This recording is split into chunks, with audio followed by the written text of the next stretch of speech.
तो दोस्तों Dubai air show के बाद तेजस एयरक्राफ्टों को लेकर कई सारे बड़े बड़े अपडेट आ रहा है और साथ ही साथ तेजस एयरक्राफ्टों को काउंटर करने के लिए अब चाइना और पाकिस्तान भी तिल मिलाया हुआ है। और दोस्तों आज के इस वीडियो में आप लोगों को दो ऐसे महत्वपूर्ण अपडेट के बारे में बताऊंगा जिसे सुन के आप लोगों का मन खुश हो जाएगा। जिनमें सबसे पहले अपडेट में तो अर्जेंटीना के डील को हासिल करने के लिए भारत के द्वारा तेजस एयरक्राफ्टों में किए जाने वाले बदलाव है, जबकि वीडियो के आखिरी हिस्से में आप लोगों को बताऊंगा कि मलेशिया के टेंडर से ऑलरेडी बाहर हो चुके जंग फाइटर को फिर से टेंडर में लाने के लिए चाइना के द्वारा अब इन एयरक्राफ्टों का कीमत कम किया जा रहा है ताकि भारत के तेजस एयरक्राफ्टों के सामने ये एयरक्राफ्ट टिक सके। तो दोस्तों इन दोनों अपडेटों के बारे में डिटेल में जानने के लिए वीडियो के आखिर तक बने रहिए और चैनल को सब्सक्राइब और वीडियो को लाइक जरूर कीजिए। तो दोस्तों ऑलरेडी आप लोगों को खबर में पता चल गया होगा कि भारत अर्जेंटीना के 12 एयरक्राफ्टों के टेंडर को लेके अर्जेंटीना को तेजस एयरक्राफ्टों का ऑफर कर चुका है। इवन पिछले महीने बिजनेस स्टैंडर्ड के एक रिपोर्ट में इंडिया के state own aerospace industry Hindustan aeronautics limited के चीफ या फिर कहे तो चेयरमैन डॉक्टर आर माधवन के भी बयान को हवाला देते हुए बताया गया कि भारत ने officially Tejas LCA Mark 1A aircraft को अर्जेंटीना को ऑफर किया है। इवन इसके अलावा South American military news info defence ऑफ के रिपोर्ट में भी अर्जेंटीना के chief of air staff brigadier Xavier Julian Isaac के बयान का हवाला देते हुए ये कंफर्म किया कि अर्जेंटीना ने भी ऑफिशियली हिंदुस्तान एरोनॉटिक्स लिमिटेड के तरफ से उनके 12 एयरक्राफ्टों के टेंडर के तहत ऑफर हासिल किया है। बेसिकली अर्जेंटीना अपने एयरफोर्स के लिए 12 लाइट कैटेगरी के सुपरसोनिक एयरक्राफ्टों को खरीदना चाहता है। पर दोस्तों अगर अर्जेंटीना के द्वारा भारत के तेजस एयरक्राफ्टों का ऑफर को एक्सेप्ट किया जाता है और अर्जेंटीना के द्वारा भारत के तेजस एयरक्राफ्टों को खरीदने का डिसीजन लिया जाता है तो यहाँ पे भारत को सबसे बड़ा चुनौती है इसमें इस्तेमाल होने वाले ब्रिटिश इक्विपमेंट। आप सबके जानकारी के लिए बता दूं कि फॉकलैंड वॉर के बाद ब्रिटेन के द्वारा अर्जेंटीना के ऊपर हथियारों की बिक्री को लेकर प्रतिबंध लगाया हुआ है। ऐसे में कोई भी ब्रिटिश ओरिजिन कंपनी अर्जेंटीना को किसी भी तरीके के छोटे मोटे या फिर कम महत्वपूर्ण कंपोनेंट को भी सप्लाई नहीं कर सकता और इस वजह से अर्जेंटीना के सामने काफी लिमिटेड ऑप्शन है और अर्जेंटीना एक तरफ जहाँ पे सस्ते कीमत में एयरक्राफ्टों को खरीदना चाहता है इस वजह से ये ऑप्शन और भी घट जाता है। अर्जेंटीना ब्रिटेन के यही हथियारों के प्रतिबंध की वजह से ना साउथ कोरियन इंडस्ट्री के बनाए हुए FA-50 जैसे फाइटर एयरक्राफ्टों को खरीद सकता है और ना ही अर्जेंटीना के टेंडर में स्वीडन के साब ग्रुप की तरफ से JS-39 ग्राइपिन जैसे एयरक्राफ्टों को ऑफर किया जा सकता है। दोस्तों भारत के लिए भी चुनौती लगभग उतना ही है जितना साब ग्रुप या फिर कोरियन एरोस्पेस इंडस्ट्री के लिए है, क्योंकि तेजस एयरक्राफ्टों में भी कई सारे ब्रिटेन के कंपोनेंट लगा हुआ है। ऐसे में अब रिपोर्टों में बताया जा रहा है कि भारत द्वारा इस दुविधा को देखते हुए इसमें एक बड़ा बदलाव करने का भी डिसीजन लिया गया है और अगर अर्जेंटीना के द्वारा भारत के तेजस एयरक्राफ्टों को सिलेक्ट किया जाता है तो भारत तेजस एयरक्राफ्टों से करीबन 50 ब्रिटिश कंपोनेंटों को हटा देगा और उसके ऑल्टरनेटिव का इस्तेमाल करेगा ताकि अर्जेंटीना को एयरक्राफ्टों को बेचने में कोई भी दिक्कत ना आए। बताया जा रहा है कि भारत के तेजस एयरक्राफ्टों में जो मेजर ब्रिटिश इक्विपमेंटों का इस्तेमाल हुआ है उनमें Cobham in flight refuelling probe, quartz nose cone और मार्टिन ब्रेक्स के इजेक्शन सीट है। जबकि इसके अलावा अगर टोटल देखा जाए तो आसपास के करीबन 50 कंपोनेंट ऐसे है जो कि ज्यादातर छोटे कंपोनेंट है और इसे आसानी से रिप्लेस किया जा सकता है। बेसिकली भारत के द्वारा अर्जेंटीनियन एयरफोर्स के आवश्यकताओं को देखते हुए तेजस मार्क 1A जैसे एयरक्राफ्टों का ऑफर किया गया है जो कि फिलहाल तेजस एयरक्राफ्टों के कैटेगरी में सबसे बेहतरीन है। दोस्तों इन एयरक्राफ्टों में active electronical scan array radar और in flight fuel refuelling system भी लगाया गया है जो कि जंग फाइटर जैसे एयरक्राफ्टों में नहीं है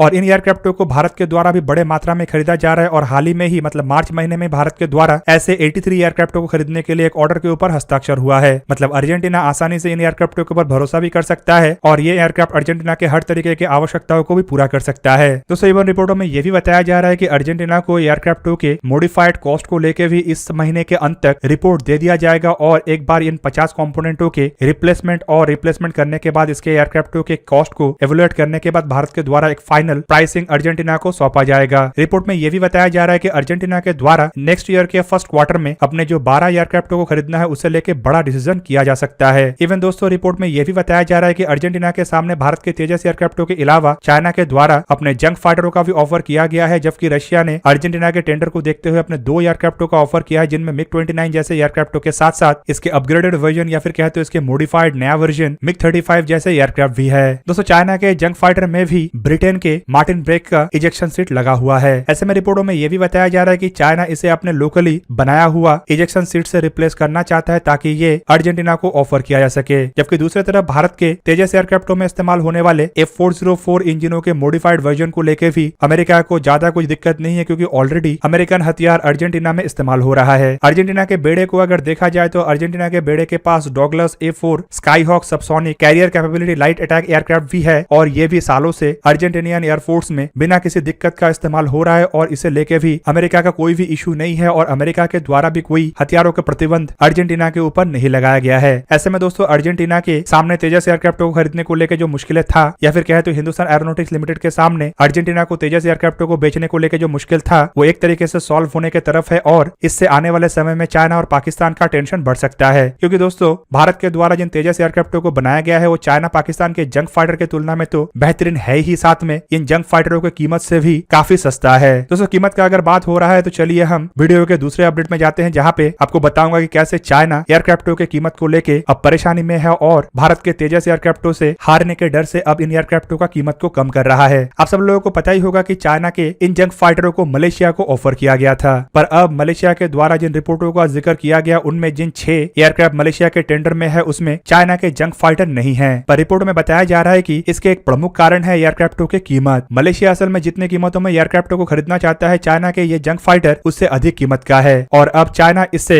सही करने के लिए एयरक्राफ्टों के कीमत को कम करने की तरफ सोच विचार कर रहा है। दोस्तों बिजनेस स्टैंडर्ड के हाल ही के रिपोर्ट में हिंदुस्तान एरोनॉटिक्स लिमिटेड के चेयरमैन डॉक्टर आर माधवन के बयान के हवाला देते हुए बताया गया है कि भारत के द्वारा मलेशिया को ऑफिशियली तेजस मार्क 1 और मार्क 1 ए जैसे एयरक्राफ्टों का ऑफर किया गया है। बेसिकली मलेशिया के द्वारा रॉयल मलेशियन एयरफोर्स के लिए 18 लीड इन फाइटर ट्रेनर या फिर कहे तो लाइट कैटेगरी के एयरक्राफ्टों को खरीदने का इरादा बनाया गया है। रिपोर्ट के मुताबिक मलेशिया के द्वारा जो रिक्वेस्ट फॉर इन्फॉर्मेशन जारी किया गया था उसके तहत एयरक्राफ्टों में जिन खासियतों का होने आवश्यक है उनमें mid air refuelling probe, beyond visual range air to air missile, on board oxygen generator होना आवश्यक है, और साथ ही साथ एयरक्राफ्टों के कम से कम 30% कंपोनेंटों को मलेशिया में मैन्युफैक्चर करने के साथ साथ कॉन्ट्रैक्ट के ऊपर हस्ताक्षर होने के 36 महीने के अंदर एयरक्राफ्टों की डिलीवरी होना है। इन सभी कंडीशनों को जहां पे भारत के तेजस एयरक्राफ्टों के द्वारा फुलफिल किया जा रहा है तो वहीं पे तेजस एयरक्राफ्टों का और एक बेनिफिट है एयरक्राफ्टों के कीमत। दोस्तों कीमत में ही चाइना के जंग फाइटर यहाँ पे मार खा रहा है। रिपोर्ट के मुताबिक मलेशिया अपने बेड़े के 18 एयरक्राफ्टों में से 8 एयरक्राफ्टों को lead in fighter trainer variant में खरीदना चाहता है, जबकि बाकी के 10 aircraft single seated fighter variant होने से भी चलेगा। और भारत के द्वारा जो मार्क 1 और मार्क 1 ए जैसे एयरक्राफ्टों का ऑफर किया गया है उनमें mark 1 aircraft lead in fighter trainer मतलब ट्विन सीटेड ट्रेनर वेरिएंट के तहत होगा, जबकि मार्क 1 ए जैसे एयरक्राफ्ट मलेशिया के सिंगल सीटेड फाइटर वेरिएंट होगा। दोस्तों यहाँ पे रिपोर्टों में यह भी बताया जा रहा है कि भारत के द्वारा जिन मार्क 1 ए एयरक्राफ्टों का निर्माण किया गया उसका कीमत $41.5 मिलियन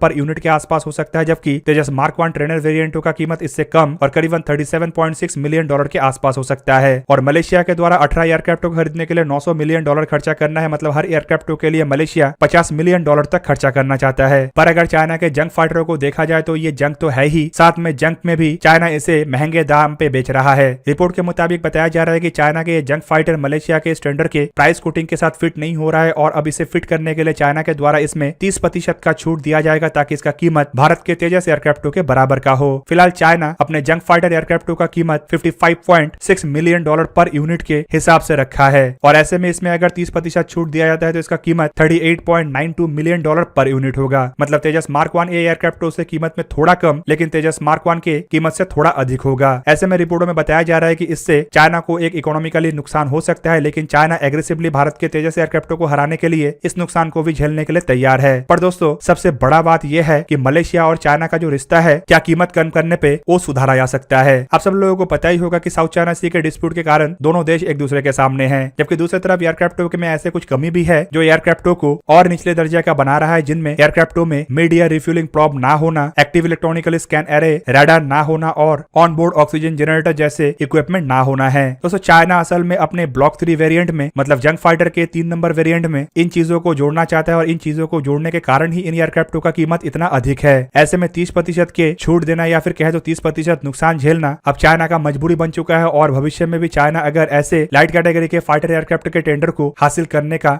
दौर में हिस्सा लेता है तो भारत से जीतने के लिए लगभग चाइना को हर बार ऐसे 30% के नुकसान झेलना पड़ेगा। पर दोस्तों इससे भी बड़ा बात यह है कि क्या 30% की कीमत कम करके भी चाइना भारत के तेजस एयरक्राफ्टों का बराबरी कर सकेगा। वैसे अगर फीचर वाइज देखा जाए तो भारत के तेजस एयरक्राफ्ट चाइना के जंग फाइटरों की तुलना में काफी अधिक बेहतरीन और काफी अधिक एडवांस भी है। दूसरी तरफ ये जो जंग फाइटर है इसका रेपुटेशन हाल ही में ही इतना गिर चुका है कि पाकिस्तान जो इन एयरक्राफ्टों का असेंबली कर रहा है वो भी अपने बेड़े के 40% एयरक्राफ्टों को ग्राउंडेड करके रखा हुआ है। इवन दोस्तों आपके जानकारी के लिए बता दूं कि इन एयरक्राफ्टों में चाइना के द्वारा इतना अधिक कॉस्ट कटिंग किया गया है कि इन एयरक्राफ्टों के ज्यादातर कंपोनेंट सिर्फ नाम का कंपोनेंट है, और उसके ऊपर 30% नुकसान तो शायद चाइना नहीं झेलेगा, क्योंकि चाइना जिस तरीके का बिजनेस माइंड रखता है उसमें ये एक्सपेक्ट करना ही गलत होगा। माना जा रहा है कि चाइना इस 30% की कीमत को कम करने के लिए इसमें और अधिक कॉस्ट कटिंग करेगा और अधिक घटिया दर्जे के इक्विपमेंटों का इस्तेमाल करेगा। ऐसे में कितना हद तक ये मलेशियन एयरफोर्स को खुश कर सकेगा ये अब देखने का बात है, जबकि इससे भी बड़ा इशू है दोनों देशों का रिश्ता। तो कुल मिला के दोस्तों भारत अब अपने तेजस एयरक्राफ्ट को एक्सपोर्ट करने के लिए एग्रेसिवली आगे बढ़ रहा है, जबकि भारत के तेजस एयरक्राफ्ट के एक्सपोर्ट पोटेंशियल और इसके क्षमता को देखते हुए अब चाइना और पाकिस्तान का पसीना छूट रहा है। तो दोस्तों ये था आज का वीडियो। अगर आपको वीडियो अच्छा लगा तो लाइक कीजिए और मेरे चैनल को सब्सक्राइब कीजिए और साथ में बना हुआ बेल आइकन को भी प्रेस कर दीजिए ताकि आप मेरा वीडियो देख पाए सबसे पहले। जय हिंद।